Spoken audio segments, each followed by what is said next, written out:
Welcome to the June 29th, 2024 Worcester City Schools Board of Education Special Board Meeting. Amy, can you please take the roll? Starcher. Here. Kuzma. Here. Goodright. Yes. Kleinhens. Austin. Here. All right. If I could please get a motion for the consent agenda for the treasurer? So moved. Second. Okay, so this is fiscal year end information, bringing the amended appropriation, so looking at where we're ending with the year. So just for all of our funds, and then I submit that to the county auditor for approval.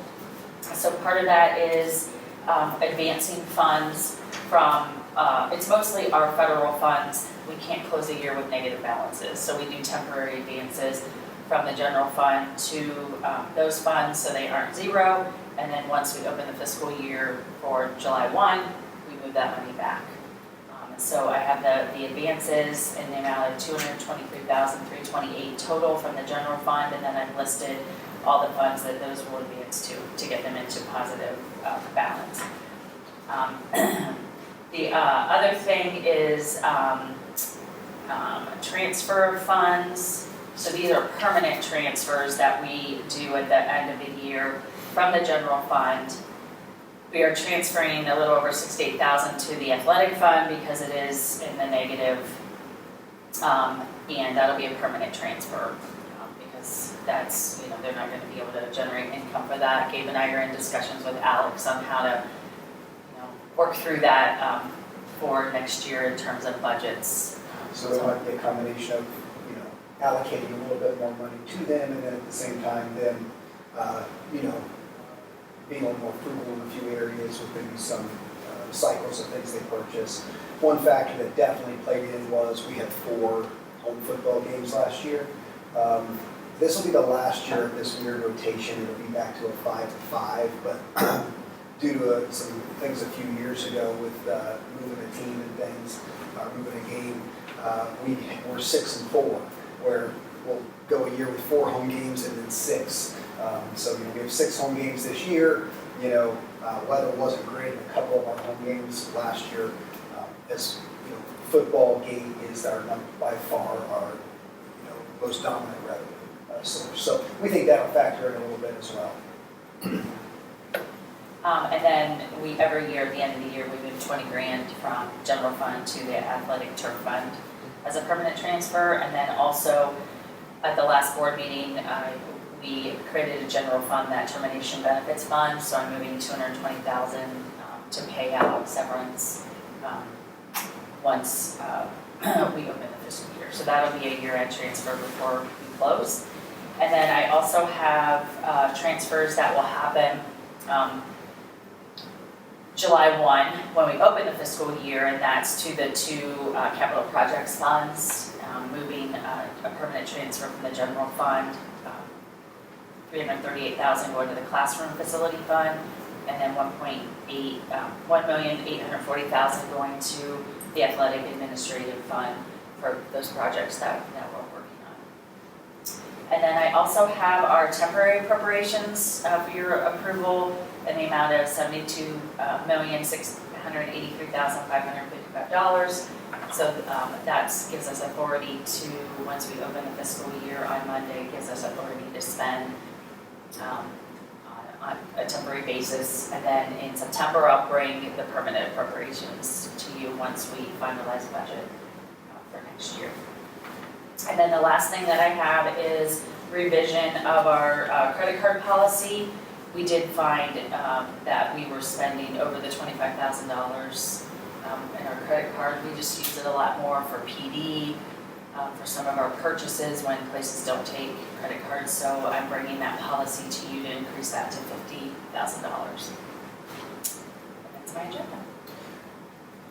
Amy, as we close out the year, based on the forecast, where did we land? I know we kind of bring that up every meeting, regularly, in terms of revenue versus expenditures.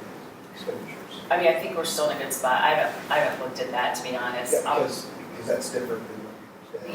Yeah. So I'll bring that to the July Gotcha. meeting. Okay. I mean, I feel like we're pretty good. We, from my September permanent appropriation to the amended, I'm revising, decreasing by $2.6 million, so it's money we didn't spend. Good. Any questions? Okay. Starcher? Yes. Goodright? Yes. Austin? Yes. Kuzma? Yes. Now a motion for the consent agenda for the superintendent. So moved. Second. You know, anytime we have a meeting, go ahead and do personnel. It's the purpose of this meeting is so that, you know, Amy and her team can close out the fiscal year well, which they did a great job at that. But just to go ahead with personnel, since we're here, we do have a resignation. Dylan Ruff, science teacher for us, actually got an administrative position as a dean of students at Copley. We're real excited for Dylan, and that was a goal of his, and he's a great guy, so excited for him and his new role. A science teacher with a bio focus is now open at Worcester High School, and that's not the easiest thing to fill, especially at this time of year. But we've got it posted, and we'll start some interviews, and I'm sure we'll get a good candidate. On the certified side, one teacher, and that is Aaron Schneider. Aaron actually worked for us before as a paraprofessional. He's been a social studies teacher in the past as well. He is an IS currently at Orville, and he'll be coming to us to do the alternative school job that we were hoping to fill, and we're kind of just waiting to see if we were going to actually do that based on if we would get a good candidate. We're really excited for Aaron to do that for us at the high school this year. The other three are administrative moves, as we've kind of had not a lot, but we've had a couple of administrative vacancies that then have created movement, which then, you know, goes down the line. So this year we've had a total of 3 administrator move on. Mr. Rubino, you know, got the promotion as the student services director at Orville. Mr. Steiner is going to be the middle school principal at Triway, the district that he resides in. Mr. Wolf wanted to go back to high school and is going to be an assistant principal at West Holmes. So those are the 3 vacancies that we needed to fill. So we posted, we posted Joe's position earlier and actually hired Jessica Schaffner for that.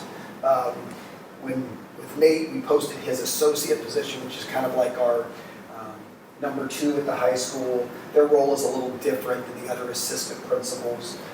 After a thorough process, Margaret Davis, who is a current assistant principal for us, earned that position and will be moving into the associate role at the high school. So then we had to fill Margaret's position, and that position was filled by Jason Douglas. Jason is coming to us. He's had high school and middle school experience, and elementary and middle school experience. But he's at Mansfield Middle School right now, which is really kind of a 7-12 building. He was the middle school principal at Mansfield. And so excited for him to join the team. And then Jamie Tucker, already an employee of ours, is moving from the assistant principal role at Cornerstone. Currently, we had called it an assistant principal. Sometimes it's been called an administrative intern in the past. A lot of our administrators in our district have went through that role. To the combined Molly and Brittany Grimshaw and Molly Richard were both administrative interns at Cornerstone. So Jamie did that as well, and she, after the interview process, was selected as the new principal at Melrose, replacing Kevin. And so now we only have 1 administrative opening left, and that is the position at Cornerstone. I posted that as an administrative intern. The difference is not much difference between that and assistant principal. It just gives us a little more flexibility with licensure. If I go on the intern route, it can be somebody that has an administrative license, or it can be somebody that is working towards. Just creates a little bit more flexibility for us. So we'll try to get moving on that and finish up our administrative hires. We have the science job out there, and we have 1 long-term sub job, but really feeling pretty good about where we are personnel-wise for getting around July. So on the classified, No resignations, which is always good. And then on employment, we have a custodian, a couple specialized paras, student supervision aide there at the high school at the new credit recovery. Haley Franz is not a new employee, but she is moving out of benefits, and so we will just put that on there. And then we were able to hire a summer grounds worker to help. It's a busy time of year for our grounds and maintenance departments, and so Josh Schmidt will be able to help us in that. And then on my last on the consent agenda is our yearly Tri-County ESC contract. The vast majority, over 90% of that, is the preschool. We have reviewed in the past few years, a couple different times, whether or not that would be something we would want to take over instead of paying Tri-County for. At this point, we still don't see it to be cost effective. It's also a very significant program to take on. We had that at Wadsworth, where I was at previous, and it's not just that it's a lot of work. There's a lot of unknowns because kids are moving in constantly, right? Because they're coming 3, 4, and 5, and so then staffing is kind of always in flux. However, if we get to a point where we feel financially we should take that over, we will. We at this point do not feel that yet, but it's something we continue to monitor. So that's the majority of it. You see a few things coming off. We're not doing gifted services through Tri-County anymore. We really don't, in comparison to most of the other districts in the Tri-County area, we don't utilize much in Tri-County. Not because of anything about them, just the size of our district, right? A lot of the small districts, share school psychologists, share speech paths. It makes a lot of sense. We're large enough that we do most of that stuff in-house. Any questions? So for the Tri-County thing, are you mandated to pay them so much? No, only for the services that we utilize. So there's a possibility that you would never have to pay them. I don't know if is there any membership fee or anything? I don't know that there is. This is the only actual bill that we get from them. Yeah. I think technically you have a choice to be in it or not. As a few years ago, Dalton moved out with the start, but now they're back. So yeah, you have a choice of whether you want to engage, but the cost is primarily on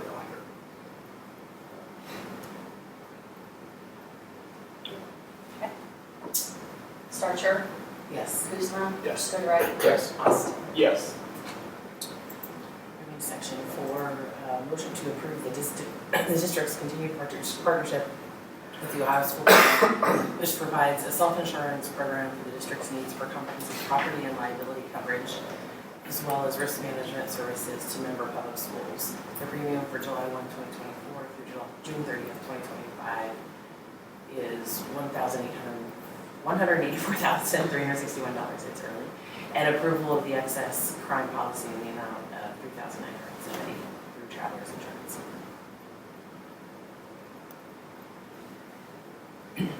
So moved. Second. So this is something I bring every year, our new policy for the next year. We are seeing an increase, and in talking with Seth Buchwalder at Whitaker Myers, it's, they're seeing increases in insurance everywhere. The cyber policy more than doubled just because of the risk of things that are happening. So in general, just seeing increase in that. I think last year we paid about $152,000. So a little bit of an increase, obviously. The cyber has to be set well, because it has to be, but most of the general policies don't cover it, right? So that's why it's a separate kind of add-on. The cyber or the crime? The crime. Yes, yeah. So that didn't go up, that's safe, so. Any questions? Goodright, Yes. Kuzma, Yes. Austin, Yes. Starcher. Yes. Section 4.02, a motion to approve the Tri-County Computer Services Association Service Agreement. So moved. Second. So this agreement is new this year. The Tri-County TCCSA went through like in their own, I guess, audit, if you will. And through that, they ask that they start doing agreements with schools. I mean, this is everything support related, from our finance system to, you know, things like Alex Gary, our Wi-Fi, all of those things. It's just bringing this agreement. Our services aren't changing, Yeah, it's the just services aren't normalizing changing. the, Yeah. the things that we're doing. So it's new for us this year, or for all the schools that work with them. Does that include any kind of a significant projected cost change or? Okay. No, we actually, it's gonna be a little bit less because our E-rate went from 60% to 80. And so our Wi-Fi is a little bit less. Okay, great. So everything else, I mean, we had some increases, but nothing significant. Starcher, Yes. Austin? Yes. Houston? Yes. Goodrick? Yes. Moving to the regular agenda for Superintendent 5.01, a motion to approve the quote for a new scoreboard at Wallace Field. So moved. Second. This is all part of our, facilities and improvement plans that we, allocating money for. The scoreboard at Fallis is by far probably the most outdated of Fallis at this point because it's been so renovated.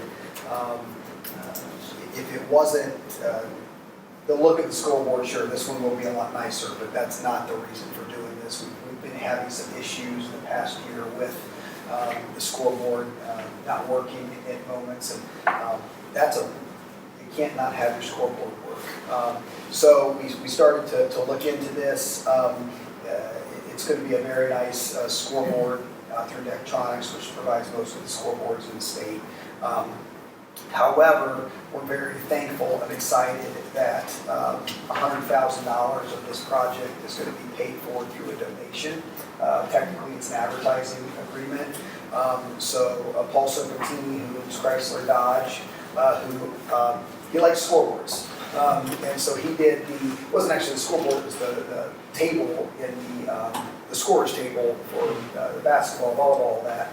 He did that a couple of years ago, which was about $20,000, and we knew that he had an interest in this kind of project, so we approached him, and he was very, eager to do this. So, he'll have a lot of advertising rights on it. There will still be other advertising on the board, and that'll be kind of neat too, because we'll actually probably be able to utilize possibly some students and things, because there'll be some electronic things ran off of it.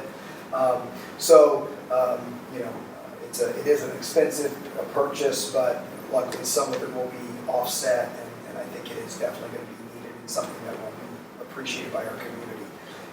With this on the agenda today, it's not a guarantee by me or Daktronics, but we are hopeful and on target for this to be installed and done before our first event, which I think is a girls' soccer event, like the 16th, 17th, or 18th. It's one of those days right in there. So Alex Malou is, working on point on this, and obviously is excited and doing a lot of things with this. So that's how this kind of came about and why this recommendation is what it is.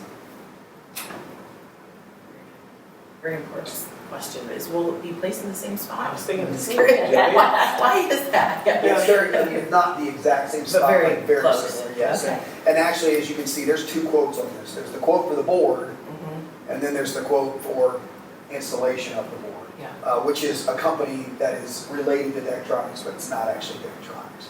And that's the company that'll get all the permits and all of those kind of things and dispose of our own board. That's a great sponsorship. That helps a ton. Yeah. Awesome. Yeah, very thankful for that. So Serpentine is the majority of that advertising.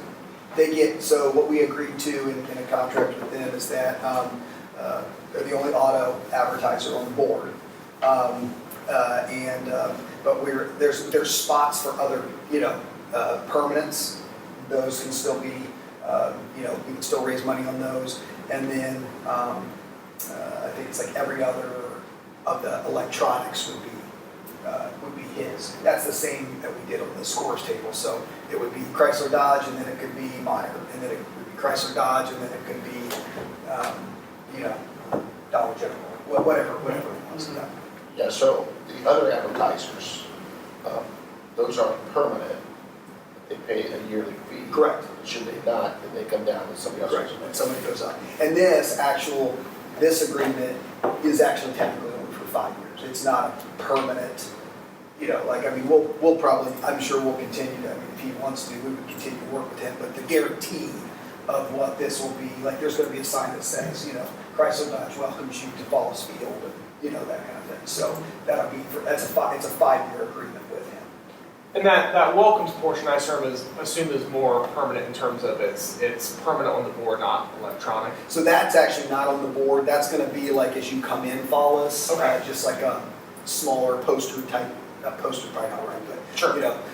type thing. The actual board is more permanent, but it's not. The spaces for the signs are not. Yeah. And Okay. then the other part's electronic. Then that money would go to Alex. This goes to the athletic budget. Yeah. Yep. Yes. And we already have, agreements with advertising and do that, and that money does go towards athletics. We currently, on our rentals, we do not put that money into athletics. It really is primarily if we would make money, which we don't, we go back to the general fund. It really is just to offset the cost. We revised our rental policies a few years ago, I think, to make things a little more fair. The positive of that is it's good for our community and it's being used. The negative is we don't really make money very often at all in our rentals. Our hope is we just break even, we pay for our custodial and stuff like that. We do, sorry not to get too in depth on it, but we do plan on, with the baseball, softball turf, we are going to earmark that facility rental money. Specifically, we're going to put that in a fund just to help with cost of continued replacement and repair of the baseball, softball turf. We don't know that we'll make a lot of money off it. Some people are, that have acted like that there will be a strong interest and need because outside of the College of Worcester will be the only turf, around for baseball, softball. So if that's the case, then we might get some decent rental money, and that would go in that. All that's just good. It's okay if we don't make a lot, but that's just a bonus. So,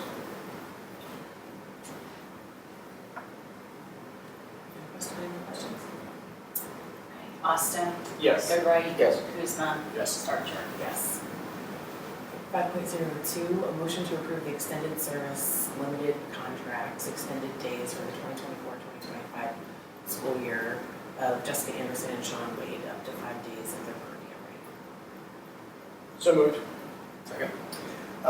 Two things on this. One, what this is these are our two new career tech teachers that we're doing a lot to get their programs rolling right now. And so typically new hires don't have extended days or days before the school year that we really kind of need them. I mean, they're helping us with the curriculum and they're helping us with equipment purchases and other things. And so this would allow them to be compensated.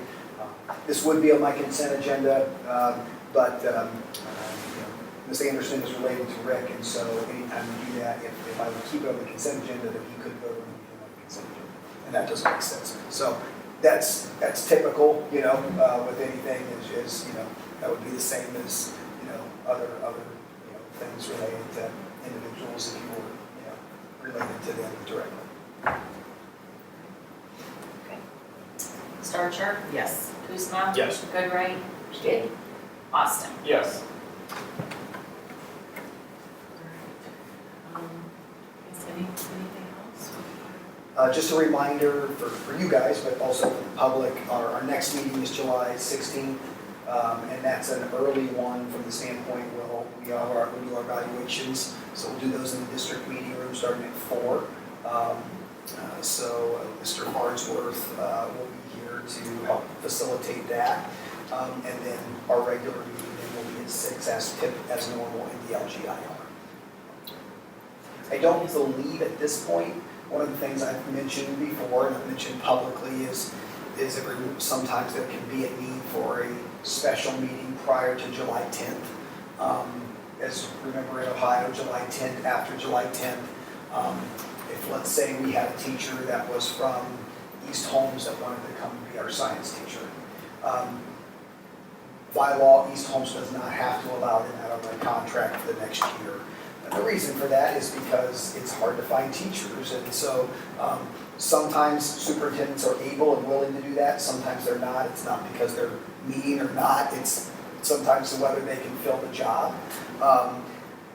So there would be a small chance that I could, request a special meeting. As of right now, I'm not anticipating that need.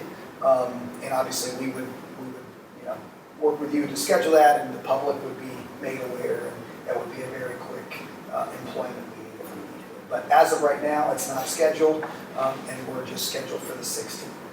Sounds good. Hopefully we don't get into a Saturday morning cadence. I'm just waiting here to go to the farmer's market. It's a Yeah. good thing. Yes, I that's did true. think that. Yeah. All right, if nothing else, motion to adjourn the meeting today. So moved. Second. Starcher? Yes. Goodright? Yes. Austin? Yes. Usma? Yes. Thank you, everybody.